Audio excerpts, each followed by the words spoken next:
ఢిల్లీలో ఉత్కంఠకు తెరపడింది. ఢిల్లీ ముఖ్యమంత్రిగా రేఖా గుప్తాను బీజేపీ ఎమ్మెల్యేలు ఎన్నుకున్నారు. 48 మంది ఎమ్మెల్యేలు ఆమెను ఏకగ్రీవంగా బీజేపీ శాసనసభ పక్ష నేతగా ఎన్నుకున్నారు. దీంతో ఢిల్లీకి మరోసారి మహిళా సీఎం పగ్గాలు చేపట్టబోతున్నారు. రేఖా గుప్తాకు ఢిల్లీ మేయర్గా పనిచేసిన అనుభవం ఉంది. ఢిల్లీ యూనివర్సిటీ ప్రెసిడెంట్గా ఆమె 2 సార్లు ఎన్నికయ్యారు. ఢిల్లీ పీఠంపురా నుంచి కౌన్సిలర్గా తర్వాత మేయర్గా పనిచేశారు. భారతీయ జనతా పార్టీ శాసనసభ పక్ష సమావేశంలో ముఖ్యమంత్రి పదవికి రేఖా గుప్తా, డిప్యూటీ ముఖ్యమంత్రి పదవికి ప్రవేశ్ వర్మ పేరును ఖరారు చేశారు. అలాగే విజేంద్ర గుప్తాను అసెంబ్లీ స్పీకర్గా నియమిస్తారు.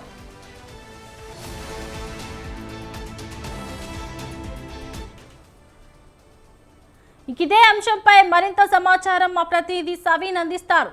చెప్పండి సవీన్.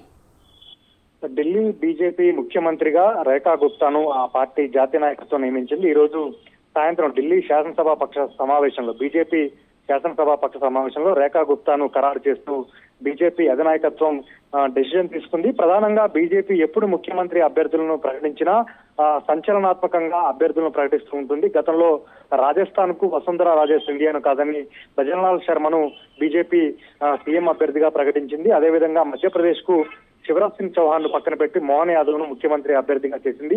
ఇప్పుడు తాజాగా ఢిల్లీ సీఎం గా ఎన్నికల ఫలితాల తర్వాత పర్వేశ్ వర్మను బీజేపీ అధిష్టానం ఖరారు చేస్తుందని ప్రచారం పెద్ద ఎత్తున జరిగినప్పటికీ రేఖా గుప్తాను మాత్రం బీజేపీ సీఎం గా చేసింది. ముఖ్యంగా దీనికి ప్రధాన కారణం దేశంలో బీజేపీ 15 రాష్ట్రాల్లో అధికారం ఉంది. తాజాగా మణిపూర్ లో రాష్ట్రపతి పాలన విధించగా 14 రాష్ట్రాల్లో బీజేపీ అధికారంలో ఉంది. కానీ ఒక్క రాష్ట్రంలో కూడా మహిళా సీఎం లేరు. కాబట్టి రేఖా గుప్తాను సీఎం గా ఖరారు చేస్తూ బీజేపీ అధిష్టానం నిర్ణయం తీసుకుంది. ఇక పర్వేశ్ వర్మ డిప్యూటీ సీఎం గా ప్రమాణ స్వీకారం చేయబోతున్నారు. బీజేపీ ఢిల్లీ మాజీ అధ్యక్షుడు అసెంబ్లీ ప్రతిపక్ష నేతగా ఉన్నటువంటి విజయేందర్ గుప్తా అసెంబ్లీ స్పీకర్ గా ఎన్నిక కాబోతున్నారు.